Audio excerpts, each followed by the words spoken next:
जी दंडवत प्रणाम। सुधा माता जी दंडवत प्रणाम। हरे कृष्णा।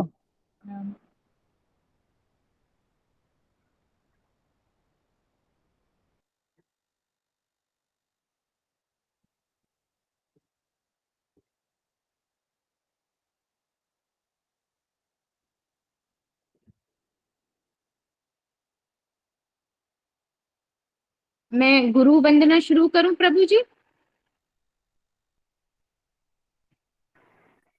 हरे कृष्णा माता जी कर दीजिएगा। कल गुरु जी जल्दी आ गए थे, आप कर दीजिएगा। हरे कृष्णा। मैं शुरू कर देती हूँ, है 9 बज गए हैं। जी जी माता जी। जी। श्री गुरु चरण पद्मा केवल भक्ति सद्मा वंदो मुई सावधान माते यहाँ हर प्रसादे भई ए भव तरियाई कृष्ण प्राप्ति है ये यहाँ है ते गुरुमुख पद्मा वाक्या चित ते करिया क्या और न करी हमने आशा श्री गुरु चरणे रति ऐसे हरे उत्तम कृष्णा, सभी भक्तों को दंडवत गति प्रणाम। ये प्रसाद पूरे सर्व भक्तों को दंडवत। आशा हरे कृष्णा, सभी को दंडवत प्रणाम। गुरुमुख पद्मा वाक्या हरे कृष्णा, चित सारे भक्तों को ते दंडवत प्रणाम। करिया क्या और ना करी हमने आशा श्री गुरु चरणे रति ऐसे उत्तम गति ये प्रसाद पूरे सर्व आशा चक्षुदान दिलो ये जन्मे जन्मे प्रभु से चक्षुदान दिलो ये जन्मे जन्मे प्रभु से दिव्य ज्ञान हृदय प्रकाशिता प्रेम भक्ति यहाँ है ते अविद्या विनाश जयते प्रेम भक्ति यहाँ है ते अविद्या विनाश जयते वेद गाय यहाँ चरिता श्री गुरु करुणार सिंधु अधम जनार बंधु श्री गुरु करुणा सिंधु अधम जनार बंधु लोकेनाथ लोकेर जीवाना हाँ हाँ प्रभु करो दया देहो मोरे पद छाया हाँ हाँ प्रभु करो दया देहो मोरे पद छाया एबे यश गुरु त्रिभुवाना प्रभु पाद पतित पावाना गुरुदेव लैलो शराना जय प्रभु पदा जय प्रभु पदा प्रभु पदा जय प्रभु पदा प्रभुपाद प्रभुपाद जय जय जय गुरुदेव गुरुदेव गुरुदेव जय जय गुरुदेव नित्य गौर हरि बोल हरि बोल हरि बोल हरि बोल नित्य गौर प्रेमानंदे हरि हरि बोल हरि बोल हरि बोल हरि बोल। हरे कृष्णा। गुरु जी के चरणों में प्रणाम। सभी भक्तों के चरणों में मेरा बहुत बहुत प्रणाम। हरे कृष्णा। हरि बोल माता बहुत जी, सुंदर बहुत माता जी। सुंदर गाया माता जी। बहुत हरि सुंदर बोल माता जी, हरे बहुत कृष्णा। सुंदर। हरि बोल, हरि बोल, बहुत सुंदर गाया माता जी।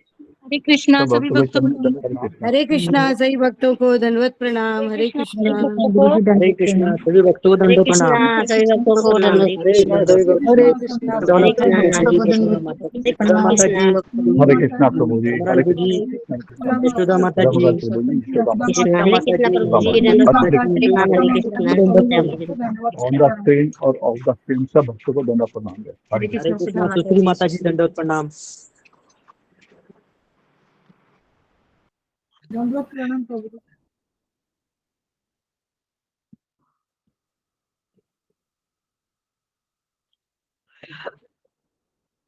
हरे कृष्णा माता जी, प्रभु जी, दंडवत प्रणाम। हरे कृष्णा माता जी, हरे कृष्णा।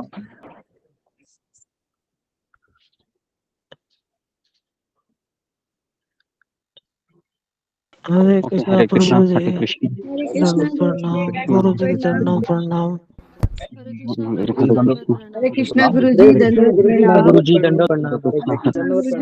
दंडवत हरि भक्तों को दंडवत प्रणाम। हरे हरे कृष्णा, कृष्णा गुरु जी दंडवत प्रणाम। हरे हरि कृष्णा, हरे भक्तों को कृष्ण, दंडवत हरे गुरु जी कृष्णा बहुत गुरु बहुत कृष्णा प्रणाम। हरे कृष्णा, हरे कृष्ण, हरे कृष्ण, हरे कृष्णा गुरु जी दंडवत प्रणाम। हरे कृष्ण, हरे कृष्ण। ओके, तो हम जगन्नाथ हरे स्तोत्रम करते कृष्णा हैं। गुरु जी दंडवत प्रणाम। हरे कृष्ण।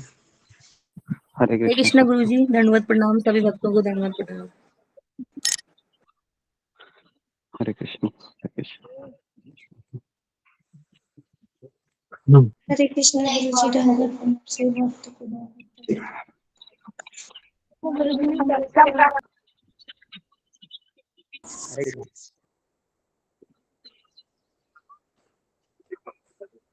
ओके, गुरु पूजा हो गया है।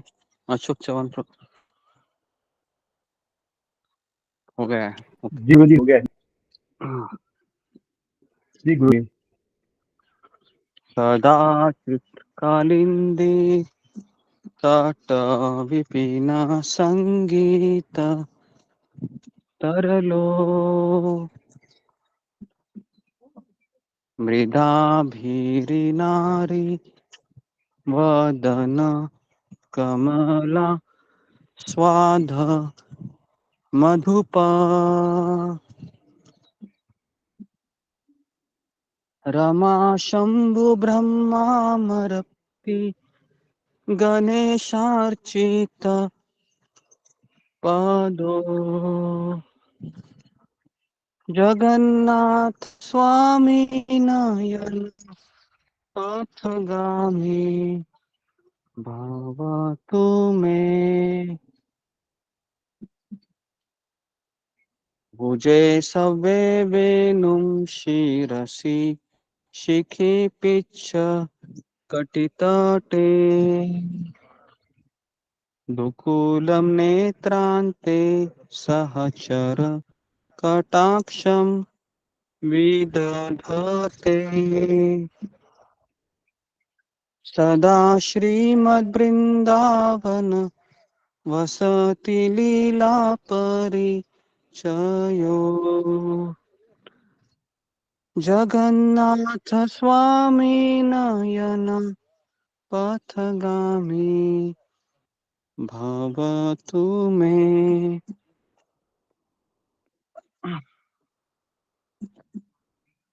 महाबोधिस्थिरे कनकरुचिरे नीलशिखरे वसन्प्रसादान्त सहज बलभद्रेण बलिना सुभद्रा मध्यस्थ सकलसुर सेवावसरदो जगन्नाथ स्वामी नयन पथगामी भवतु मे। कृपा पारावार सजल जलद श्रेणीरुचिरो रमावाणी राम स्फुरद अमल पंखिर्मुख हरे कृष्ण प्रभु सुरेन्द्र जी, दंडवत आराध्य श्रुतिगण शिखा गीत चरितो जगन्नाथ स्वामी नयन पथगामी भवतु मे। रथारूढो गच्छन् पथि मिलित भूदेव पटलै। स्तुति प्रादुर्भावं प्रतिपदम् उपाकर्ण्य सवया दया सिन्धुर्बन्धु सकल जगत् सिन्धुः सुतया जगन्नाथ स्वामी नयन पथगामी भवतु मे परब्रह्म पीडा कुबलदलोत्फुल्लः नयनो निवासी नीलाद्रो निहित चरणोऽनन्त शिरसि रसानन्दी राधा सरस वपुरालिंग सुखो जगन्नाथ स्वामी नयन पथगामी भवतु मे न वैयाचे राज्यं न च कनिकमाणिक्यं विभवम् न याचेऽहं रम्या सकलजनकाम्यां परवधूम् सदा काले काले प्रमथपतिना गीतचरितो जगन्नाथ स्वामी नयन पथगामी भवतु मे हरत्वं संसारं द्रवतरम् असारं सुरपते हरत्वं पापानां वीतिम अपरां यादवपते अहो दीनेनाथे निहित चरणो निश्चित इदम् जगन्नाथ स्वामी नयन पथगामी भवतु मे जगन्नाथाष्टकं पुण्यं यः पठेत् प्रयतः शुचि सर्वपाप विशुद्धात्मा विष्णुलोकं स गच्छति श्री श्री जगन्नाथाष्टकम की जय श्री श्री जगन्नाथ बलदेव सुभद्रा मैया की जय जय पूरी धामना की जय जय जय जी तो आज किसका टर्न था आज बताने का गुरुजी आज मेरा है हाँ शुरू गुरु जी कीजिए कुछ अनाउंसमेंट है गुरु जी आगे होता है हाँ अनाउंसमेंट पहले अनाउंसमेंट ठीक है अनाउंसमेंट पहले कर देते हैं बोलिए क्या अनाउंसमेंट आज गुरु जी नेहा तिवारी माता जी का लास्ट एग्जाम है 8 से 11 तक स्टैंड हो रहा है उनके अच्छे नंबर से उत्तीर्ण होने के लिए आपके चरणों में प्रार्थना है और दूसरा रागिनी गुप्ता माता जी के पति दिलीप गुप्ता जी प्रभु जी और बड़ा बेटा वंश गुप्ता जी और छोटा बेटा दर्श गुप्ता जी और रागिनी माता जी बहुत बीमार हैं उनके गले में दर्द है इन सबके स्वास्थ्य के लिए मंगल कामना करनी है गुरु जी आपके चरणों में प्रार्थना है और एकता आशा सुमानी माता जी ने 1-2 दिन पहले प्रार्थना की थी अपने बुआ के बेटे के सुनील के बारे में उनका आज स्वर्गवास हो गया है गुरु जी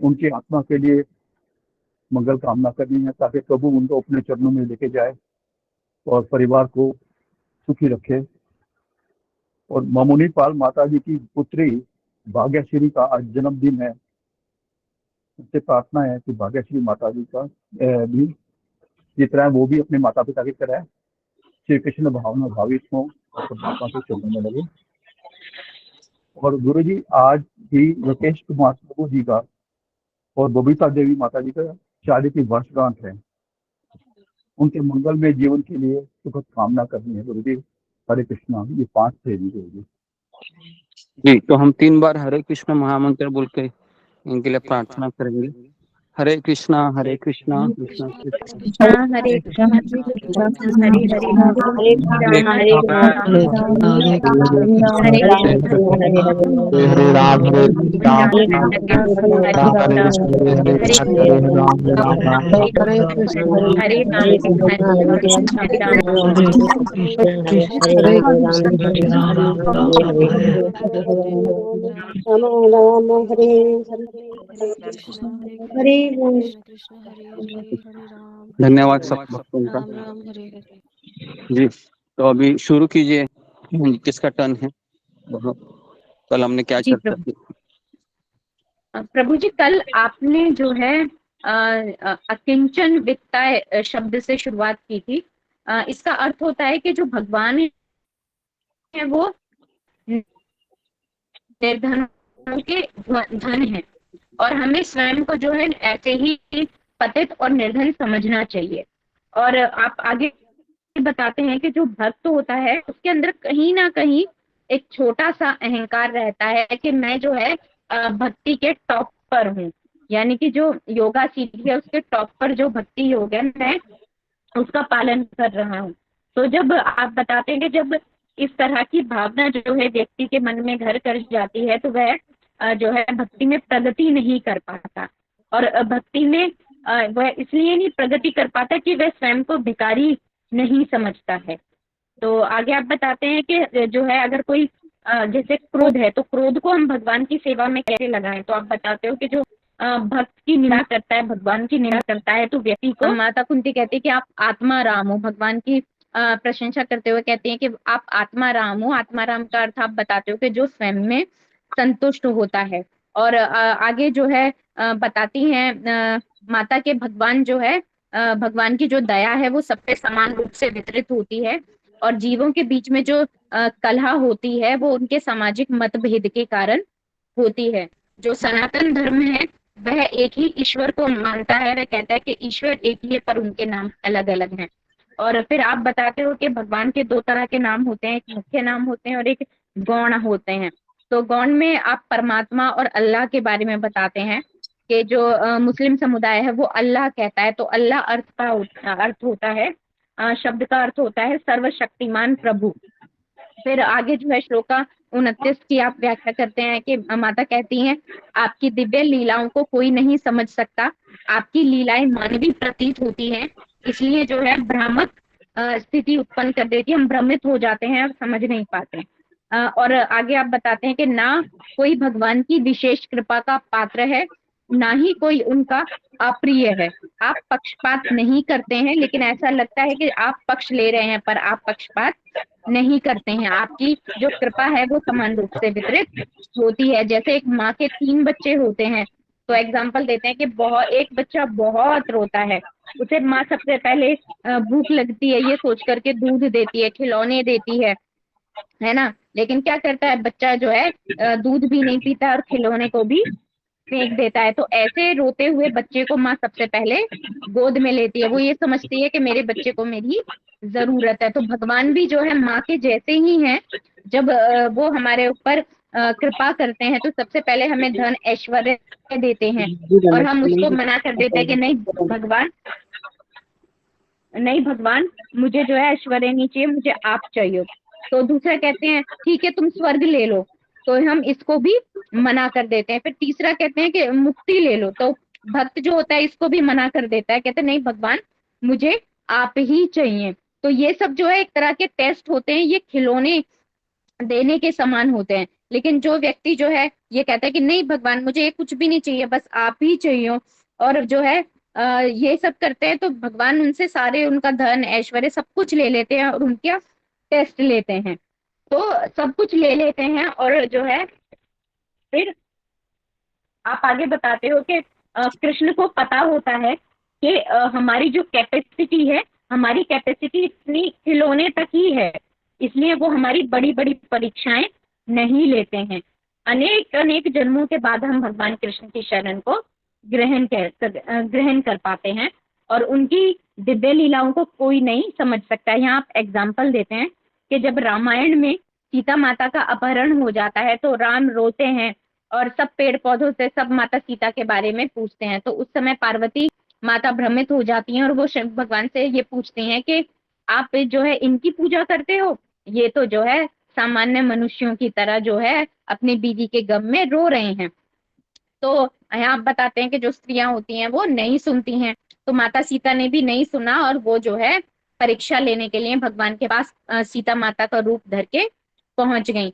तो राम जी के पास जब वो पहुंचती है तो राम जी कहते हैं, माता आप इतने जो है निर्जन वन में बिना महादेव के साथ यहाँ पर क्यों आई हैं? तो माता इतनी लज्जित हो जाती हैं कि वो पल्लू से अपना मुंह ढक लेती हैं। फिर आप दूसरा उदाहरण देते हो राजा दक्ष का, कि जब जो है पार्वती माता को बुलाया नहीं, सती माता को बुलाया नहीं था और जो है शिव भगवान उस समय उनको रोकते भी हैं पर वो मानती नहीं है। तो वहां पे जब शिव जी का अपमान होता है तो वह अपना देह को दाह कर लेती हैं। नंदी भी साथ जाते हैं। तो वहां पे वो देखती हैं कि उनके पति का बहुत अपमान होता है, उनके पति को बंदर कहा जाता है। तो जो है अगर पिता के यहाँ से ठीक से जब सम्मान नहीं मिला तो उन्होंने कहा कि ये जो देह है ये मुझे आपका दिया हुआ है और अब मुझे इससे घृणा हो रही है, इसलिए मैं इस देह का त्याग करती हूँ। तो और वही जो सती माता है अगले जन्म में पार्वती माता के रूप में आती हैं। आगे आप अगले श्लोका में बताते कि कुंती महारानी कहती हैं कि फिर जो है आप दामोदर लीला के बारे में बताते हैं कि जब दामोदर लीला हुई थी तो जो है माँ उनको डांट रही थी तो श्री कृष्ण भगवान भयभीत हो रहे थे। और जो है आगे आप बताते हैं कि जो युद्ध जब होता है, बेटों में कलह होता है परिवार में, तो सबसे ज्यादा जो दुख होता है वो माँ को होता है। उसी तरह से जब कुरुक्षेत्र के युद्ध में कौरव और पांडवों के बीच लड़ाई हो रही थी तो सबसे ज्यादा जो पीड़ा हो रही थी वो श्री कृष्ण भगवान को हो रही थी, लेकिन उन्होंने जो है अपने धर्मपरायण बेटों का साथ दिया। और आगे आप बताते हैं 30th श्लोका में कि जन्म और कर्म के बारे में बताते हैं कि हे विश्वात्मा, यह चक्रा देने वाली बात प्राण शक्ति अजन्मा और शाश्वत है भगवान, इसके बारे में बताते हैं। और आप जो है बहुत कृपा करके अवतार लेते हैं और आपकी जो लीलाएं हैं वो बहुत गूढ़ हैं, आपकी वजह से ये जो है संसार चल रहा है। आप निष्क्रिय प्रतीत होते हैं लेकिन ये सारा संसार आप ही चलाते हैं। आपके अंदर प्राण शक्ति, आप अजन्मा हो और शाश्वत हो, आप विश्वात्मा हो और आपकी जो सारी लीलाएं हैं वो चकरा देने वाली हैं। आप फिर आगे बताते हो कि महाविष्णु जो है उनके रंध्रों से अनंत कोटि ब्रह्मांड निकल रहा है, तो हम कितने सूक्ष्म हैं इसके बारे में आप बताते हो कि इस जगत में इस एक ब्रह्मांड में ही 14 लोक हैं, उसमें से एक पृथ्वी है। इस पृथ्वी पर बहुत सारे देश हैं, उसमें एक बहुत छोटा सा राज्य है, उस राज्य में जिले हैं, जिले में गांव हैं और उस गांव में एक मथुरा गांव है जो कि तिनके के समान छोटा है। उसमें माता यशोदा रहती हैं और उनके मुख में जो है सारा ब्रह्मांड वो अपने पुत्र के मुख में देखती हैं। तो ये सारी बातें बड़ी चकरा देने वाली होती हैं। तो जो है आप बताते हैं कि जो कृष्ण है वो अचिंत्य हैं और कल्पना से परे हैं। और आप बताते हैं वराह रूप उन्होंने लिया था, जलचरों में अवतार लिया था, कुर्म अवतार, वराह अवतार और मत्स्य अवतार उन्होंने लिए थे और उनके जन्म और कर्म दिव्य हैं जिनको समझना मुश्किल है।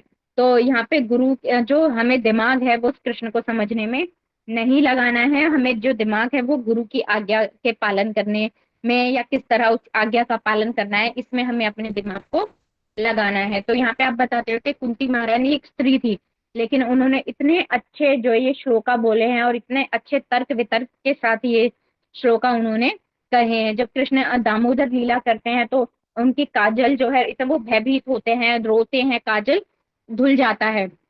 तो यहाँ पे जो है कृष्ण और यशोदा माता जब मिलती हैं तो वो भक्ति और भगवान की बातें करती हैं, लेकिन जब हम जैसे लोग होते हैं तो जब हम मिलते हैं तो हम भौतिक बातें करते हैं।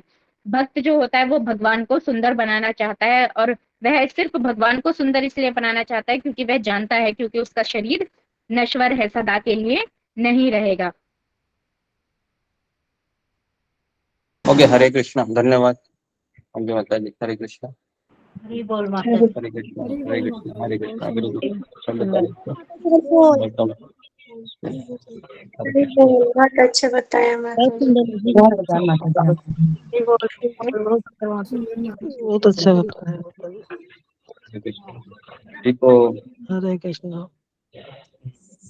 तो मंजू सिंह माता जी ये बच्चों का भी क्लासेस लेती है, तो लेते लेते लेते लेते प्रैक्टिस हो जाता है ना। तो अगर जिनको ऐसा लगता है कि मुझे भी इस तरीके से बोलना है, तो आप फिर बच्चों के क्लासेस के लिए नाम देना शुरू कीजिए।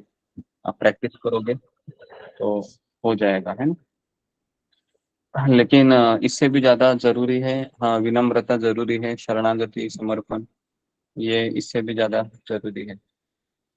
ओम अज्ञानतिमिरान्धस्य ज्ञानाञ्जनशलाकया चक्षुरुन्मीलितं येन तस्मै श्रीगुरुवे नमः। जय श्री कृष्ण चैतन्य प्रभु नित्यानंद श्री अद्वैत गदाधर श्रीवासादि गौरभक्तवृंद। हरे कृष्णा कृष्णा कृष्णा हरे हरे, हरे राम राम राम हरे हरे। नारायणं नमस्कृत्यं नरं चैव नरोत्तमं देवीं सरस्वती व्यासं ततो जयामुदीरये। नष्टप्रायेषु भद्रेषु नित्यं भागवत सेवया भगवतीरुत्तमश्लोके भक्तिर्भवति नैष्टिकी। कृष्णाय वासुदेवाय देवकीनन्दनाय च नन्दगोपकुमाराय गोविन्दाय नमो नमः। मुखं करोति वाचालं पङ्गुं लङ्घयते गिरिं यत्कृपातमहं वन्दे श्रीगुरुदीनतारिणम्।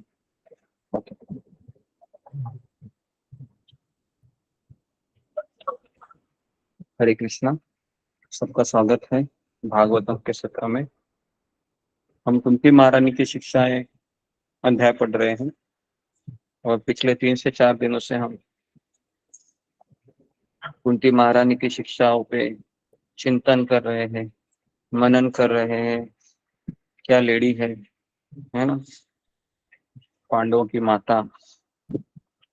इतने अच्छे अच्छे प्रार्थनाएं भगवान से कह रही है, क्योंकि उनका कोई आश्रय नहीं है, उनका एक ही आश्रय है, वह है भगवान श्री कृष्ण।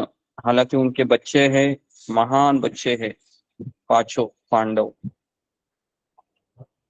लेकिन फिर भी वह उनके ऊपर आश्रित नहीं थी, वो आश्रित थी भगवान श्री कृष्ण के ऊपर। हे कृष्ण करुणा सिंधु दीन बंधु जगतपते गोपेश गोपिका कांत राधा कांता नमस्तुते। क्योंकि भगवान श्री कृष्ण है वह करुणा सिंधु है। करुणा मतलब दया। चाणक्य पंडित कहते हैं कि जिस धर्म में दया नहीं है, करुणा नहीं है, वह धर्म नहीं है। लेकिन हम देखते हैं कि जब झूठी करुणा अर्जुन प्रदर्शित कर रहे थे, याद है ना आपको, वो जब रो रहे थे, तो उस समय भगवान श्री कृष्ण ने उस करुणा को क्या कहा, चिल्लाया कि ये करुणा ठीक नहीं है ना। कहा कि तुम नपुंसक की तरह बातें करते हो। तो करुणा बहुत जरूरी है, लेकिन अगर कोई व्यक्ति रोज वही चीजें, है ना, जैसे एक हमारे ग्रुप में एक माता जी है, रोज मुझे एक ही मैसेज भेजती है, क्षमा करे क्षमा करे क्षमा करे, हम क्लास में नहीं आ सकते, क्षमा करे। तो मैं सोच रहा था कि रोज रोज क्षमा मांगना ये तो ठीक नहीं है ना, ये तो मूर्खता है। हम रोज क्लासेस में नहीं आने के कारण क्षमा मांग रहे हैं, तो हमें रोज क्षमा नहीं मांगना चाहिए। क्षमा हम एक बार मांग सकते हैं, 2 बार मांग सकते हैं। ओके, तो अभी हम आगे बढ़ते हैं, कुंती महारानी के चरणों में प्रार्थना करते हैं कि हमें भी कुछ आपके जैसा 1% अनुभूति दीजिए, ताकि हम भी भगवान कृष्ण के पास खड़े होकर ऐसी प्रार्थनाएं कर सके, है ना।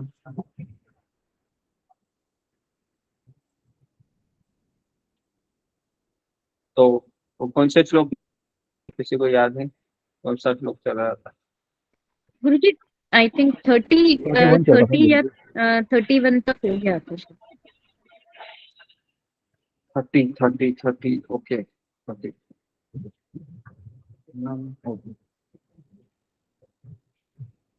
हाँ, आपकी लीलाओं को कोई समझ नहीं सकता।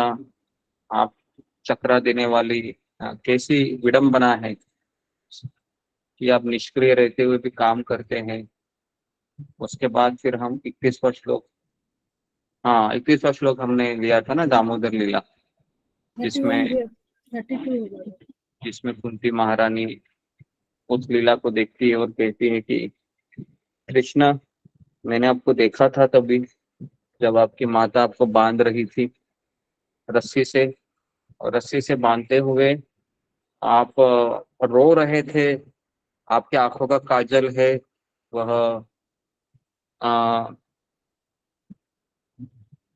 आपके आंखों का जो काजल है वो धुल गया था आपके आंखों से आंसू से, और मैंने तभी आपके चेहरे को देखा था। आपका चेहरा बहुत भयभीत हुआ था।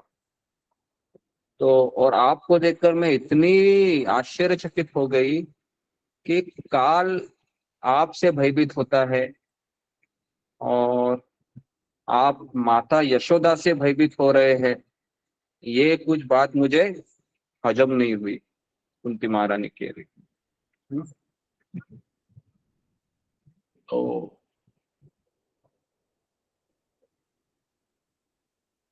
तो हम सबको ये लीला पता है, दामोदर लीला।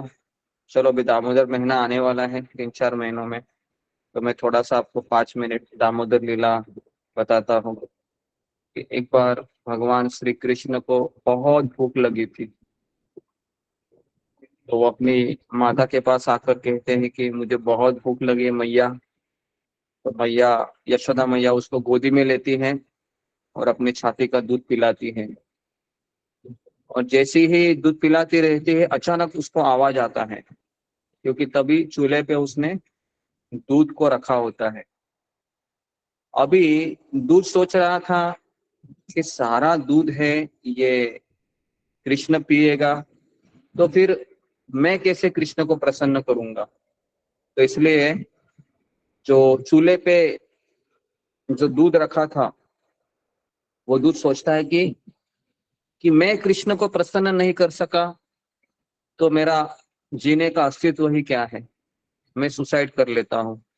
और इस तरीके से फिर वह अग्नि के अंदर प्रवेश करता है। तुरंत यशोदा माता को आवाज आता है, वो क्या करती है, कृष्ण को नीचे रख देती है। और नीचे रख देती है, आप सोचिए कृष्ण को बहुत भूख लगी है, कृष्ण दूध पी रहा है और अचानक उसको जोर से निकाल के नीचे रख दिया। अब और यशोदा मैया कहाँ जाती है, चूल्हे के पास जाकर वो बंद करने के लिए जाती है ना। हमारा भी ऐसे होता है, कई बार घर की औरतें दूध चूल्हे पे रखते हैं और दूसरा काम करने के लिए निकल जाती है ना, और सोचती है कि मैं 5 मिनट तो लगेगा ना इसको। तो ऐसे कितने लोगों के साथ हुआ है, जरा फिंगर को रेज कीजिए। ये दूध का एपिसोड ओके हो गया है। मुझे लगता है कि हर एक लेडीज का ये अनुभव रहेगा कि दूध रखा है और दूध फिर नीचे गिरा है, और नीचे गिरने के बाद फिर बोलते हैं कि अरे बाप रे, अभी ये 10 मिनट का मेरा मेहनत हो गया है ना, क्योंकि सारा दूध नीचे गिरा है, अब उसको पोंछना पड़ेगा। उससे अच्छा होता कि मैं 5 मिनट यहाँ पर खड़ी रहती, ऐसा उसको लगता है। लेकिन अगले दिन भी वही गलती करती है बराबर है, ये गलती रिपीट होता रहता है। ओके, तो इस तरीके से कृष्ण को जब देखा कि मेरी मैया है, सारी दुनिया है वो मेरे पीछे पड़ी है और मेरी मैया दूध के पीछे पड़ी है ना। तो कृष्ण ने सोचा कि ये मेरी मैया को अभी मुझे कुछ तो सबक सिखाना पड़ेगा। तो क्या सिखाऊं अभी इसको मैं, तो उन्होंने कृष्ण ने देखा ऊपर, तो ऊपर बहुत सारी मटकियां थी जिसमें मक्खन था। कृष्ण ने क्या किया, वह ऊपर चढ़े कैसे तो स्टूल पे, और सारे जितने भी वो मटकियां थी उसको नीचे लेके गए और फिर थोड़ा सा उन्होंने खा लिया। आप लोगों ने ऐसा फोटो देखा होगा कृष्ण का, जो मटकी में से मक्खन खाते हुए और थोड़ा सा मुंह में लगा है ना, आप जी सबने देखा होगा। और उसके बाद फिर भगवान श्री कृष्ण सोचते हैं कि मुझे कर्जा उतारना बाकी रह गया था ना बंदरों का, चलो अभी जरा बंदरों के पास जाते हैं। तो उधर एक बंदरों को बुलाते हैं, कई सारे बंदर आ जाते हैं वो खिड़की में, और जितना भी मक्खन था वो बंदरों को खिलाते हैं। बंदर भी खुश हो जाते हैं क्योंकि बेचारों ने सीता मैया का अपहरण करते समय रावण का लंका के पास जाना था, बहुत मेहनत किया था उन्होंने, लेकिन कुछ दिया नहीं था। तो कृष्ण ने कहा कि चलो भाई मक्खन ही ले लो, मेरी मैया ने बनाया है। और फिर इस तरीके से बहुत समय चला जाता है। वापस यशोदा मैया कृष्ण को देखने आती है, अरे मैंने कृष्ण को तो ऐसे ही रखा था, है ना, दूध पूरा हुआ नहीं था, चलो। तो जैसे ही देखते हैं तो बाप रे बाप, जहां पर कृष्ण को रखा था वहां पर सारी मटकियों से मक्खन है बाहर निकला है और सारी मटकियां टूट गई है। अभी भगवान को तो सब पता है कि मेरी मैया क्या सोचेगी, है ना। तो अभी यशोदा मैया सब ये देखती है तो उसको इतना गुस्सा आता है, इतना गुस्सा आता है, वो भी सोचती है कि मैं मेरे कन्हैया को दंड दूंगी। और कन्हैया क्या सोचते हैं, मैं मेरी माता को दंड दूंगा। अभी दोनों भी एक दूसरे को दंड देने में लगे हैं, है ना, लेकिन जीत देखो किसकी होती है। तो इस तरीके से फिर यशोदा मैया सोचती है कि आज मैं कृष्ण को सबक सिखा कर ही रहूंगी। और कृष्ण भी बहुत चालाक है ना, बड़े बड़े ऋषि मुनि है, हजारों साल तपस्या करते हैं, लेकिन वो कृष्ण को पकड़ पाते हैं क्या? वो नहीं पकड़ पाते। तो अभी यशोदा मैया कृष्ण को पकड़ने का साहस करने जा रही है ना? तो इस तरीके से यशोदा मैया सबसे पहले क्या करती है, अपने हाथ में लाठी लेती है ना, क्योंकि लाठी लेने से क्या होगा, बच्चा है वो घबरा जाएगा, है ना। तो शत्रु को अगर परास्त करना है तो पहला काम क्या होता है, उसको घबराना है पहले, है ना, उसको घबरा देना है, बराबर है। तो ये पहला काम होता है ना। तो इस तरीके से यशोदा मैया हाथ में छड़ी लेती है और कृष्ण लेकिन दिखाई नहीं देते हैं, तो कृष्ण छिप जाते हैं, क्योंकि कृष्ण को पता चलता है कि मेरी मैया अभी मुझे डांटेगी, मारेगी। तो इसलिए कृष्ण है छिप जाते हैं, लेकिन हर मैया को पता रहता है कि मेरा शैतान बच्चा कहाँ पर छिपेगा, है ना, तो एड्रेस पता रहता है। तो यशोदा मैया ने बराबर ढूंढ के निकाला, लेकिन जैसे ही कृष्ण ने देखा मेरी मैया मुझे पकड़ने आ रही है, कृष्ण है वो जोर से भागने लगे। आपने ये भी फोटो देखा होगा, कृष्ण आगे आगे भागते हैं, यशोदा मैया के हाथ में लाठी है और पीछे पीछे पीछे पीछे यशोदा मैया है ना, भागती रहती है। और कृष्ण है, आपने देखा होगा तो छोटे बच्चे रहते हैं ना, वो हाथ में नहीं आते हैं, अगर आप उनको पकड़ने का साहस करेंगे तो वो कैसे तो आपके हाथ हाथ के बाहों में से भी तुरंत निकल जाते हैं, है ना। आपको लगता है कि मैंने पकड़ लिया, लेकिन अगले क्षण देखोगे तो ये गायब हो गया है। ऐसा बहुत बार, है ना, होता है प्रतीत। तो अभी अगर यहाँ पर कोई माँ है वो सोचेगी अरे मेरा बेटा भी ऐसे ही करता था, लेकिन यहाँ पर आपके बेटे की बात नहीं चल रही है, यहाँ पर कृष्ण की बात चल रही है ना। तो कृष्ण है वह जोर से आगे दौड़ रहे हैं, और यशोदा मैया का उम्र थोड़ा सा ज्यादा ही था, और यशोदा मैया थोड़ी सी उसने बहुत सारे गहने भी रखे थे, है ना, अपने शरीर के ऊपर। तो इसके लिए गहनों का वजन भी था उसके शरीर पर, आचार्य बताते हैं। तो इसके लिए वह तेजी से इतनी दौड़ नहीं पाई, है ना। फिर वो बाहर आ गई, सारा वृंदावन देखने लगा, पता है। तो सारी गोपियां हंसने लगी, अरे यशोदा तुम तुम्हारे कान्हा को पकड़ नहीं सकती, हाँ हाँ हाँ हाँ हाँ हाँ, ऐसे सारे गोपियां हंसने लगे। और उसके बाद कृष्ण ने देखा कि मेरी मैया थक गई है, मेरी मैया के बालों के फूल है वो नीचे गिरे हैं, है ना। और जब कृष्ण ने देखा मेरी मैया थक गई है, तो कृष्ण ने वंदना स्वीकार किया। तो यहाँ पर हमको एक चीज पता चलती है कि कृष्ण को पकड़ना है तो कृष्ण की कृपा चाहिए, है ना।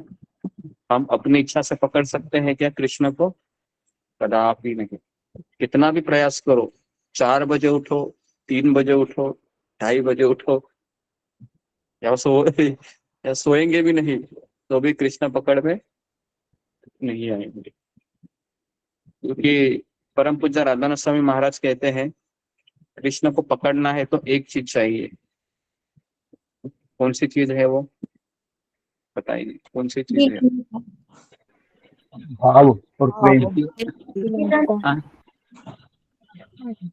जी जी भावना। बोलिए। प्रतिभा, मतलब कृष्ण को पकड़ना है, एक चीज चाहिए हमारे पास, वो है उनके प्रति श्रद्धा और समर्पण। प्रेम। श्रद्धा और समर्पण। हाँ जी, सब श्रद्धा समर्पण ये सब सही है, लेकिन एक शब्द है जो परम पूज्य राधानाथ स्वामी महाराज हमेशा कहते हैं, हमें विनम्रता चाहिए। अगर मेरे में विनम्रता है तो हम भगवान को पकड़ सकते हैं। क्योंकि भगवान चैतन्य महाप्रभु सनातन गोस्वामी को कह रहे थे कि जब सनातन गोस्वामी जब जगन्नाथपुरी आ रहे थे चैतन्य महाप्रभु से मिलने, तो वह दूसरे रास्ते से आते हैं जो समुद्र का रास्ता होता है, और भर दोपहर में आते हैं और देखते हैं कि पैरों पे छाले गिरे हैं। चैतन्य महाप्रभु पूछते हैं कि तुम उस रास्ते से क्यों आए? कहते हैं कि अगर मैं मुख्य रास्ते से आता था, जगन्नाथपुरी के मंदिर के जो पुजारी होते हैं ना, उनका मेरा परछाई उनके ऊपर गिरता था या मेरा स्पर्श उनको होता था।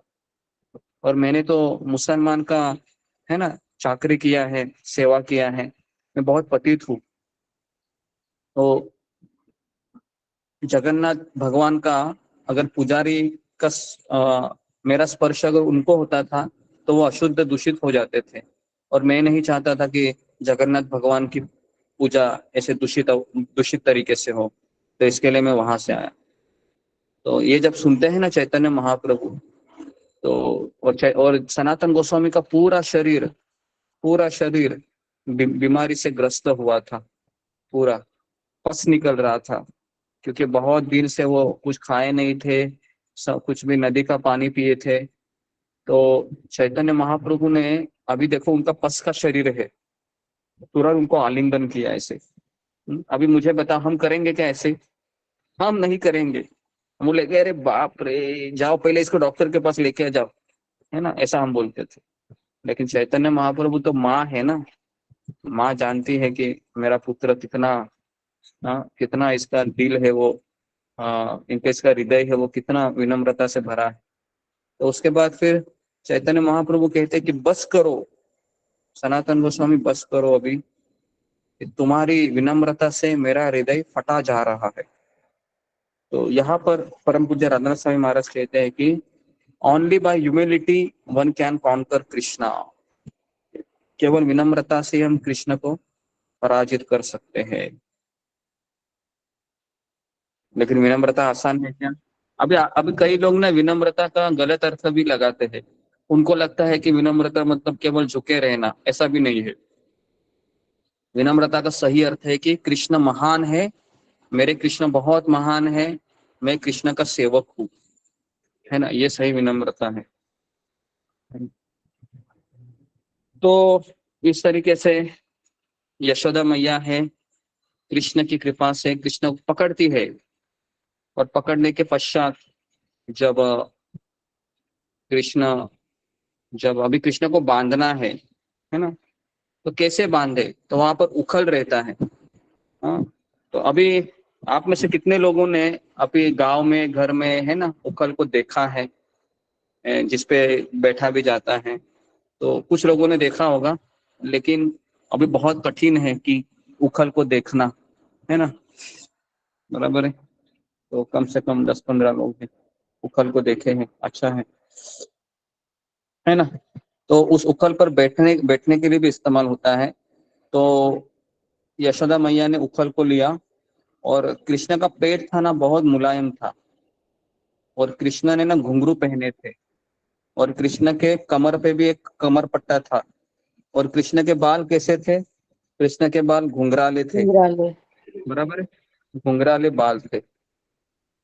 और कृष्ण का वर्ण कैसा है? श्याम वर्णीय है। तो इस तरीके से यशोदा मैया कृष्ण को पकड़ लिया और कहते कि आज तेरे को मैं दंड देकर ही रहूंगी। इस तरीके से कृष्ण को बोलते, और कृष्ण भी क्या करते हैं, ऐसे ऐसे रोते हैं। पता है बच्चा कैसे रोता है? ऐसे ऐसे ऐसे ऐसे रोता है, पूरा काजल है यहाँ तक पूरा आ जाता है, आंखों से पानी आ जाता है ना। तो दामोदर अष्टकम में इसका सुंदर वर्णन किया गया है सत्यव्रत मुनि ने, कि किस तरीके से भगवान होते हैं। और कुंती महारानी कहते हैं कि मैं वहां पर थी और जब मैंने कृष्ण आपको देखा तो मेरा सर और चकरा गया, क्योंकि साक्षात काल आपको भयभीत होता है और आप यशोदा मैया की छोटी सी छड़ी से भयभीत हुए हैं। ये दृश्य तो मुझे चकरा देने वाला है ना। फिर यशोदा मैया क्या करती है, रस्सी लेती है और जब भी रस्सी से बांधने का कोशिश करती है कृष्ण को, तो रस्सी 2 उंगली कम पड़ती है। फिर सारे गोपियां भी वहां पर आती है उसको मदद करने के लिए, क्योंकि कृष्ण ने एक को सताया था क्या? नहीं, पूरे वृंदावन में सारी गोपियों को बहुत सताया था। समझ में आ रहा है? तो सबने सोचा कि ये अच्छा मौका है, सब लोग हाथ साफ कर लेते हैं। आपने देखा है स्कूल में भी ऐसे होता है। मुझे याद है कि कभी कभी एक ऐसा खेल रहता था, याद आ रहा है, एक बच्चा क्या करता था, पीछे से आता था और उसके ऐसे है ना, ऐसे ऐसे हाथ पे से पट्टी बांधता था उसको। तो पता है ना, सारे लोग आते थे और उसको इतना टपली मारते थे, इतना टपली मारते थे कि पूछो मत, है ना। वो सब याद आया मुझे। तो भगवान है ना, तो जितनी भी गोपियां थी सबने कहा कि चलो हम भी इसको मदद करेंगे। तो सब लोगों ने रस्सियां लेके आई, यशोदा मैया चिंता मत करो, है ना, हम लेके आते हैं रस्सी। लेकिन सारे रस्सी से गांठ बांधती थी, लेकिन फिर भी 2 उंगली कम पड़ती थी, है ना, हमेशा। तो ये 2 उंगली का महत्व हमारे आचार्य बताते हैं कि 1 उंगली का महत्व है भक्त का प्रयास प्रयास करते रहना है। ऐसा नहीं कि मैं इतने दिनों से 4 बजे उठ रही हूँ, कृष्ण कहाँ कहाँ मिल रहे हैं मुझे, अभी तक नहीं मिले, है ना, आभास भी नहीं हो रहा है, बराबर है। तो हमारे यहाँ पर एक मैं जहाँ पर रहता था पालघर में पहले, अभी इको विलेज में आया, तो वहां पर एक माता जी थी, लेडीज थी, वो वहां पर हमेशा सेवा करती थी पालघर मंदिर में।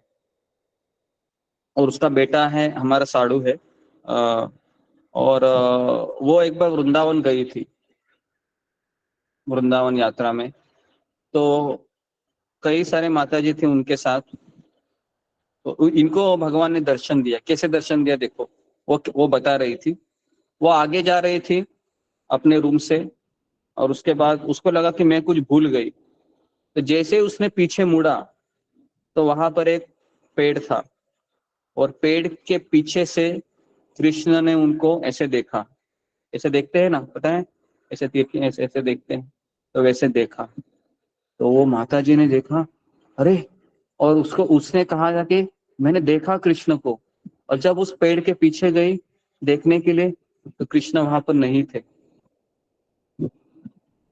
लेकिन उस दृश्य से उस माता जी ने संकल्प किया कि मैं केवल वृंदावन रहूंगी, अभी मैं घर नहीं जाऊंगी। तो उसने अपने पति के साथ फिर वह वृंदावन शिफ्ट हो गए रहने के लिए परमानेंटली। तो ये कुछ अचानक अनुभव मुझे याद आया, तो मैंने बताया कि अभी भी कृष्ण दर्शन देते हैं वृंदावन में, लेकिन वो उसी व्यक्ति को देते हैं जिसने बहुत प्रयास किया है ना। और उसके बाद भगवान की कृपा, दूसरा उंगली का महत्व। तो इस तरीके से जब भगवान श्री कृष्ण बंद नहीं जा रहे थे तो फिर राधा रानी वहां पर आ गई, और राधा गुरुजी, रानी के उन्हें कैसे पता कि वो कृष्ण ही थे? वो कृष्ण ही थे, है ना। अभी कृष्ण के भक्त है वो, 25 साल से वह भक्ति कर रही है कृष्ण की, बहुत पुरानी भक्त है, पूरी जिंदगी दे दी उसने। और भी उसका उम्र था 55, 56, 58 ऐसा उम्र था, और वो 20-22 साल से भगवान की भक्ति कर रही थी। मैंने उस माता जी को देखा था पालघर मंदिर में, जब वो भगवान के लिए राजभोग बनाने के लिए आती थी। इतना उत्साह रहता था, इतनी विनम्रता रहती थी, हमेशा वो स्माइल करती थी, है ना, किसी भी भक्त को कभी परेशान नहीं दिखती थी वो। और सारे भक्त उसी को सेवा देते थे, तुम करो, लेकिन फिर भी वो करती थी। तो अभी ये कुछ प्रश्न ऐसे होते कि जिसको अनुभव हुआ है वही बोल सकता है, बराबर है। और अगर वो दीक्षित भक्त है, बराबर है, उसको तत्व ज्ञान का ज्ञान है, 20 साल प्रैक्टिस की है कृष्ण भावना में, दीक्षा लिया है, तो फिर हमें संदेह नहीं करना चाहिए। और अगर उसने बाद में तो अपने आप को वृंदावन में शिफ्ट भी किया ना, ऐसा नहीं कि दर्शन दिया और चली गई अपने घर, तो उसने अपना समर्पण भी दिखाया, है ना। तो इस तरीके से मैं ये कह रहा था कि वहां पर फिर राधा रानी आ गई। राधा रानी ने देखा कि मेरे कृष्ण को बांध रहे हैं। अभी राधा रानी का भाव कौन सा है कृष्ण की तरफ?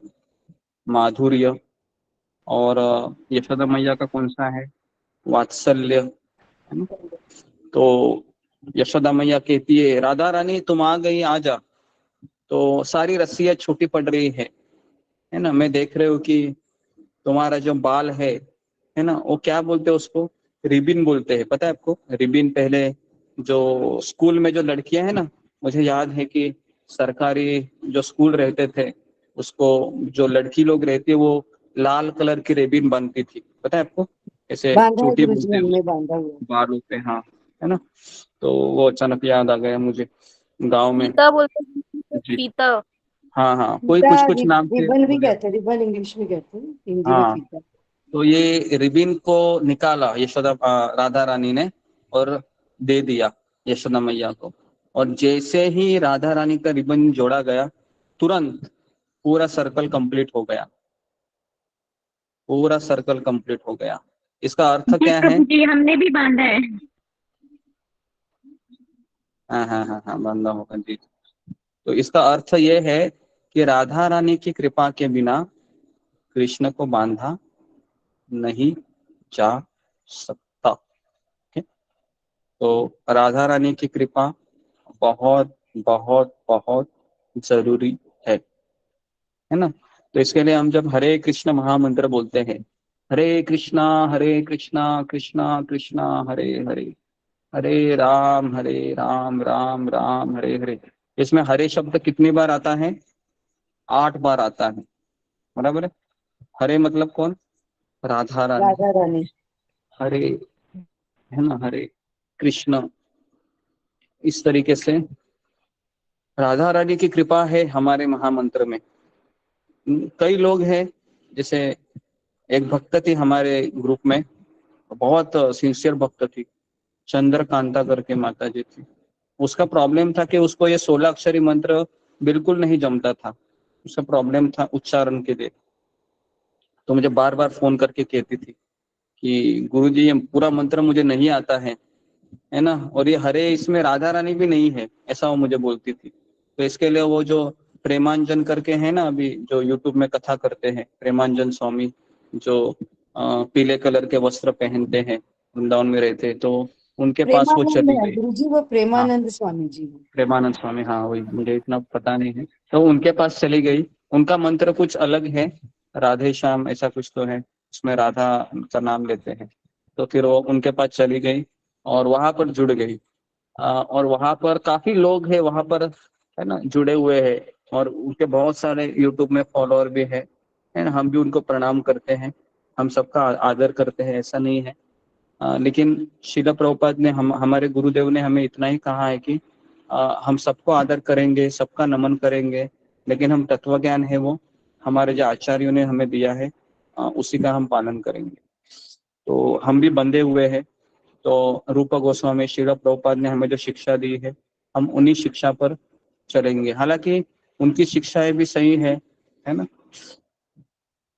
लेकिन हमारा समर्पण है वह हमारे जो गुरुदेव है, शिला प्रभुपाद जी है, रूप गोस्वामी है, उनसे हमारा जाता है। कई लोग हैं हाँ हमारे ग्रुप में, उनके पोस्ट भी करते हैं।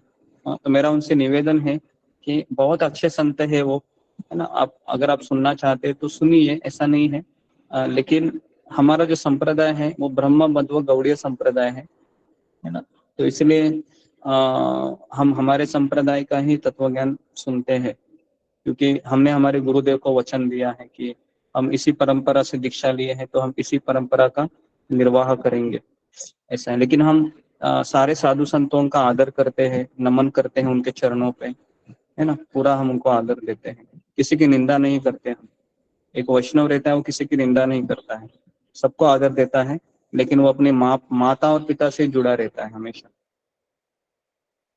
हाँ, तो इस तरीके से हम देखते हैं कि ये दामोदर लीला है। मैंने बहुत संक्षिप्त में बताई, इसको एलेबरेटली अगर बताना है तो कृष्ण किताब में श्रील प्रभुपाद जी बहुत सुंदर से इसका वर्णन करते हैं।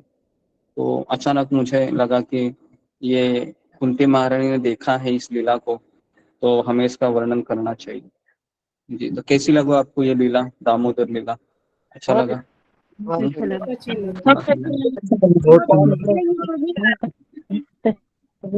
जी, आपने इसको सुना भी होगा पहले, लेकिन मैंने प्रयास किया, मैंने जितने मेमोरीज थी, पहले गोवर्धन इको विलेज में भी इधर मैं बताता था इसको, तो वही चीज मैंने बताई कि किस तरह से भगवान का दामोदर नाम इसलिए पड़ा, दाम मतलब रस्सी, उदर मतलब कमर, तो यशोदा मैया ने कृष्ण के कमर को बांधा था रस्सियों से। तो और उसके बाद जो लीला हुई वो सबको पता है ना, क्या उनका दोनों गंधर्वों का नाम रहता है जो अशोक के वृक्ष बने थे? जय विजय। हाँ, नहीं जय विजय। नहीं, वो दोनों जो नारद मुनि ने शाप दिया था उनको, और वह कुबेर के पुत्र थे प्रभु जी, कुबेर के पुत्र थे जिन्हें नारद जी ने श्राप दिया था। नल और कुबेर, नल कुबेर। नल और हाँ, कुबेर, कुबेर। नल कुबेर और मणिग्रीव ऐसे दो थे। अर्जुन के बने थे। तो ये दोनों जो ये थे गंधर्व थे, ये एक बार मंदाकिनी नदी में नग्न अवस्था में स्त्रियों से जल विहार कर रहे थे। तो नारद मुनि वहां पर आ गए, तो सारे स्त्रियों ने अपना अपने वस्त्र को ढक लिया, लेकिन ये जो दो कुबेर के पुत्र थे, नल कुबेर और मणिग्रीव, ये दोनों ने दारू पी रहे थे, ऐसे मदिरा पी रहे थे। तो नारद मुनि ने जब देखा इनको, तो इनको शाप दिया गया कि आप लोगों का वर्तन है वह ठीक नहीं है, तो आप लोग पेड़ हो जाओगे। तो जैसे उनको ये शाप सुनाई दिया, उन्होंने विनती की, हे नारद मुनि हमें क्षमा कीजिए, हमें कुछ तो आप दया कीजिए। तो उन्होंने कहा कि आप नंद महाराज के आंगन में पेड़ बनेंगे। तो इस तरीके से जब उखल को बांधा गया था तो वो पेड़ उधर ही थे, और नारद मुनि ने कहा था कि आप कृष्ण के द्वारा आपका उद्धार होगा। तो जो अब ये जो उखल था, जैसे ही यशोदा मैया उसको बांध कर चली गई, सारे लोग चले गए फिर, तो वहां पर कुछ बच्चे खेल रहे थे, और कृष्ण ने क्या किया, उस उखल को झटका दे दिया, तो वो उखल नीचे गिर गया। नीचे गिरने के बाद इस तरह से वो उसको, नीचे गिरने के बाद पता है वो ये हो जाता है ना, एक गाड़ी की तरह वो ऐसे परपेंडिकुलर हो जाता है, ऐसे हॉरिजॉन्टली वो ऐसे चलने लगता है पूरा।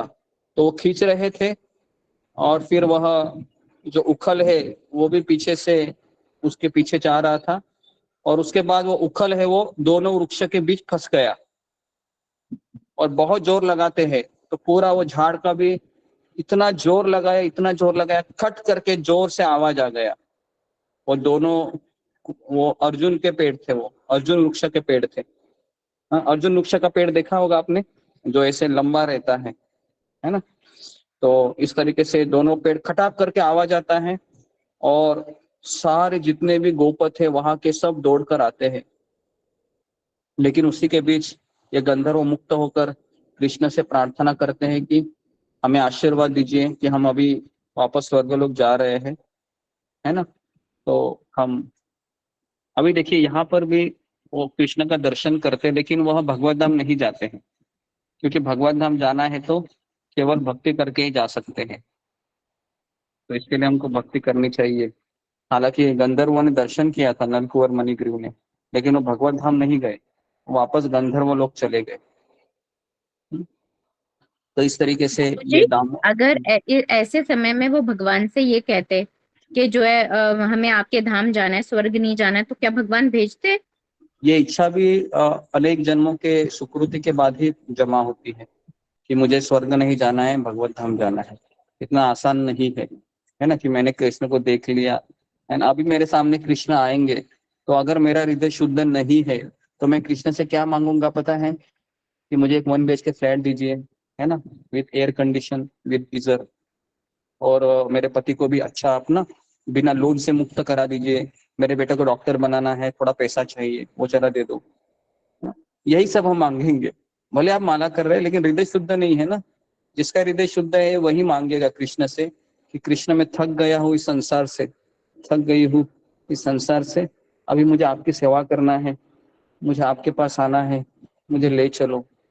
ये बोलना भी कठिन है, क्योंकि कृष्ण आपको बोलेंगे सोच लो, है ना, आपकी बेटी भी है यहाँ पर, आपका बेटा भी है, वो दिखेंगे नहीं आपको कभी, चलेगा? फिर हम सोचेंगे ठहरो ठहरो ठहरो ठहरो ठहरो कृष्ण सोचने दो जरा, मुझे सोचने दो सोचने दो सोचने दो सोचने दो। फिर थोड़ा 5 मिनट सोचेंगे और फिर कृष्ण से हम डील करेंगे, कृष्ण अभी नहीं, थोड़ा सा मैं ना अनासक्त होने का प्रयास करता हूँ, अभ्यास करता हूँ, फिर आप आ जाना। तो कहने का मतलब है कितना आसान है क्या? आसान नहीं है ना। नारद मुनि का और हमने स्टोरी लिया था, नारद मुनि और कैलाश का, बहुत दिन हुए बताया नहीं, किसी को याद है वो स्टोरी? पुराने भक्त है उनको याद है, मैंने नारद मुनि और कैलाश, है ना, कैलाश करके एक व्यक्ति था। वो परिवार पे आसक्त रहते हैं, उनको बार बार नारद जी बुलाते हैं, वो नहीं जाते हैं। नहीं जाते हैं ना, बार बार बोलने के बाद भी नहीं जाते। तो इतना आसान नहीं है। तो इसके लिए हाँ भगवान से यार। प्रार्थना करते हैं कि बस कैसे तो मैं इस संसार के दुखों से त्रस्त होता रहूं और इतना साक्षात्कार आ जाए कि संसार में कुछ नहीं है, सब यहाँ पर माया है, सब मुझे घसीटा जा रहा है, मैं घसीट रहा हूँ और बहुत पेन हो रहा है। सारे सुखों के रास्ते मैंने इस्तेमाल किए लेकिन कहीं पर भी मुझे सुख नहीं मिला, सब जगह पर मुझे लाठी पड़ रही है, अभी थक गया हूँ कृष्ण, है ना। प्रहलाद महाराज कहते हैं, बोलते हैं अगर इस संसार में सुखी होना है तो सुखी होने का प्रयास को छोड़ दो। वो कहते सुखी बनने के प्रयास को ही छोड़ दो, तब आप सुखी होंगे। हम इतना प्रयास करते हैं सुखी होने का, इसके लिए हमको लाठी ज्यादा मिलती है। तो मैं यहाँ पर रुक जाता हूँ। तो आज हमने कुछ श्लोक लिया नहीं, दामोदर लीला ही ले ली, ठीक है। तो कुंती महारानी ने इस लीला को देखा था, इसलिए वो इसलिए वो कृष्ण को कह रही है, कृष्ण आपकी लीला है अपरंपार है, और इस लीला को देखते देखते मैं भ्रमित हो गई हूँ, क्योंकि आप इस तरह से रो रहे थे कि आप साक्षात भयभीत हुए थे, आप नाटक नहीं कर रहे थे। कुंती महारानी कहती है आप नाटक नहीं कर रहे थे, आप भयभीत हुए थे, मैं देख रही थी आपको। तो ये कुंती महारानी अपना अनुभव बताती है, ठीक है। तो 10 बजे है, मैं यहाँ पर रुकता हूँ। आप सबका बहुत बहुत धन्यवाद। हरे कृष्णा हरे कृष्णा। हरे कृष्णा गुरु जी, दंडवत प्रणाम। हरे कृष्णा गुरु जी, प्रणाम गुरु जी।